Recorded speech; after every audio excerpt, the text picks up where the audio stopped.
that's not real socialism, or this isn't really the free market. I've been getting a lot of comments lately on a lot of my political videos talking about like free markets versus socialism with art and things like that. And a lot of these comments are attacking the semantics of socialism versus free market, or centrally planned economies versus free market, socialism versus capitalism, however you want to define those terms. And I'm all for semantic debates because I think if you can properly define terms, there's often no debate. But whenever you're talking about free markets versus central planning, you have to remember that out in the real world, you're talking about variations of degree. There is no free market in any country that I'm aware of. And countries that are highly socialist, like say communist China, have free market elements and free market areas. So figuring out what kind of category you want to lump one into, it's kind of a continuum out in the real world.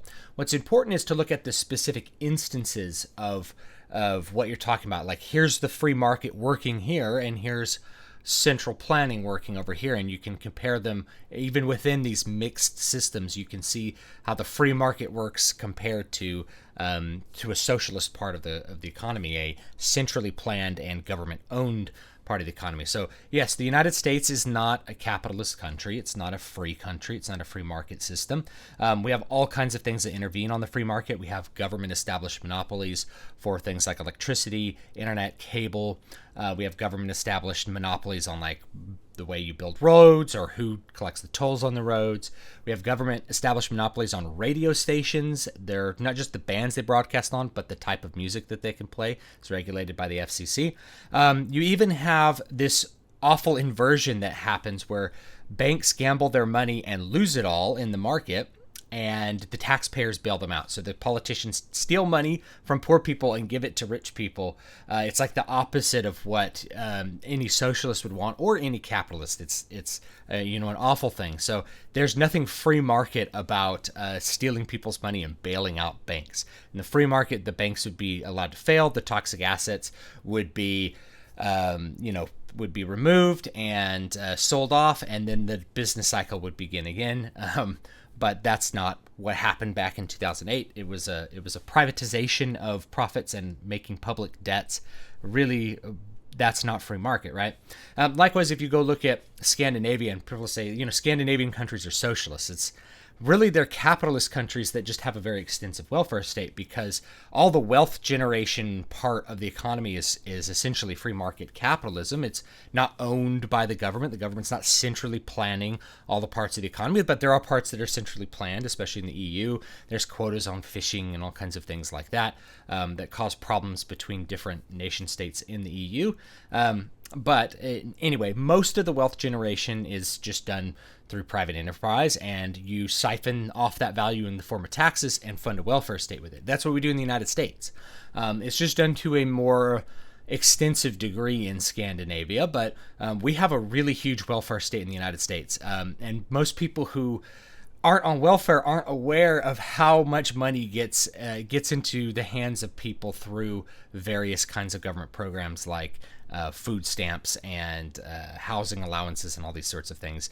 Welfare is a very cloudy issue in the United States that a lot of people don't deal with on a daily basis. But yeah, we have a really extensive welfare state here. Are we socialist? Well, if that's part of socialism, then yeah, we're socialist. But there's also this free market part of the economy that works and does all this kinds of stuff. So when I talk about the art of the free market, allowing you to create the art that you want and fund it the way that you want, regardless of whether somebody wants to buy it.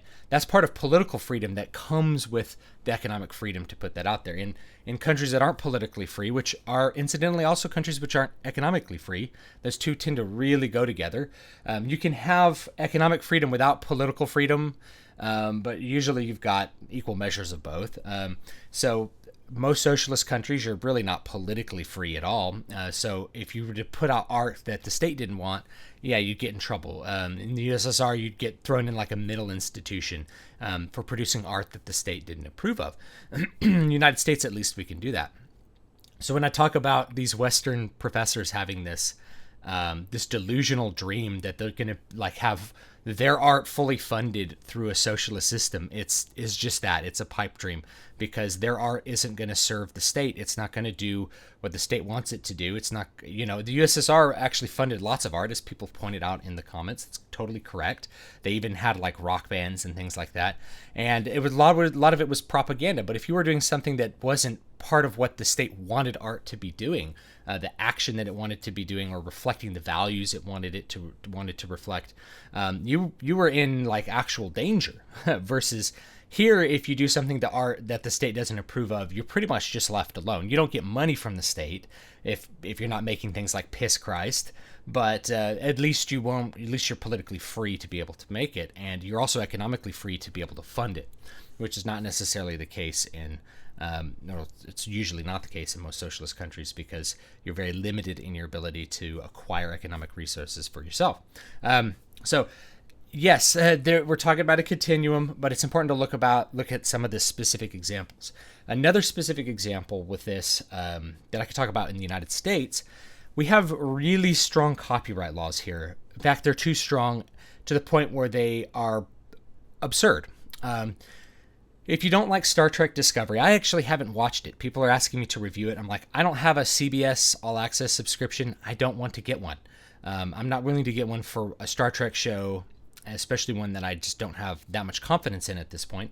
I was a little bit more confident when they first announced it, less confident now. Anyway, that show shouldn't really exist. And the reason is the person who created Star Trek, Gene Roddenberry, is dead and has been dead for quite a while. So the person who created this is not receiving any benefit from it. So all a copyright is a government-enforced monopoly on an idea or a set of ideas. If I create a story, it belongs to me. I have a monopoly over that story, and the government's going to protect my monopoly on it. Now, culturally, we should enforce monopoly as well.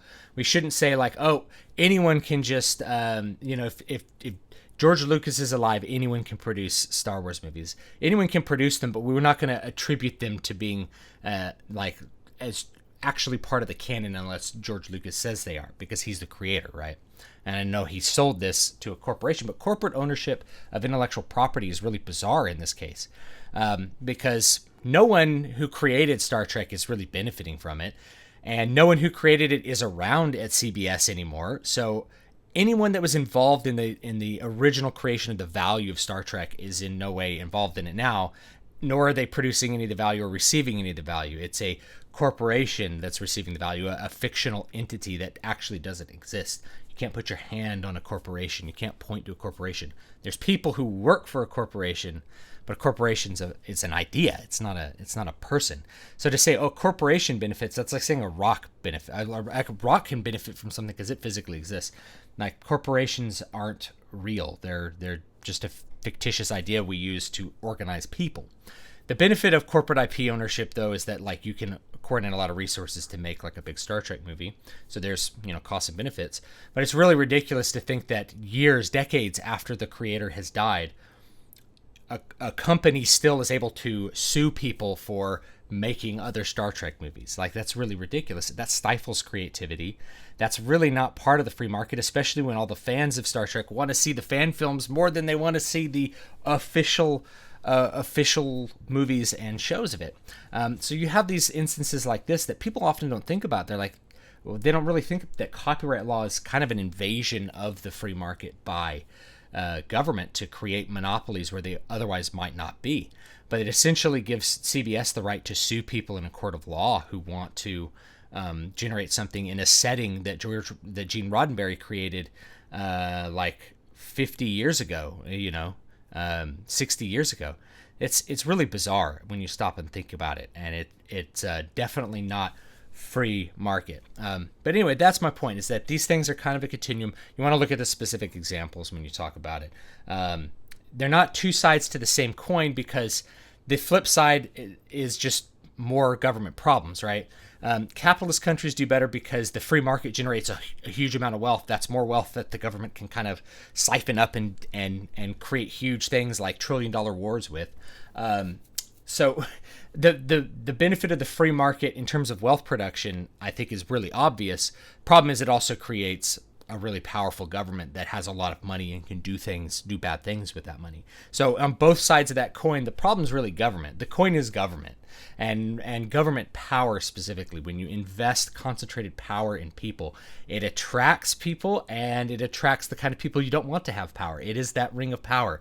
That's really what J.R.R. Tolkien was talking about. And he was not a pro-government kind of guy, if you don't know too much about him. But the ring of power was like government, is that you create it out of the desire to do good with it, but you pass it on to somebody who's different from you.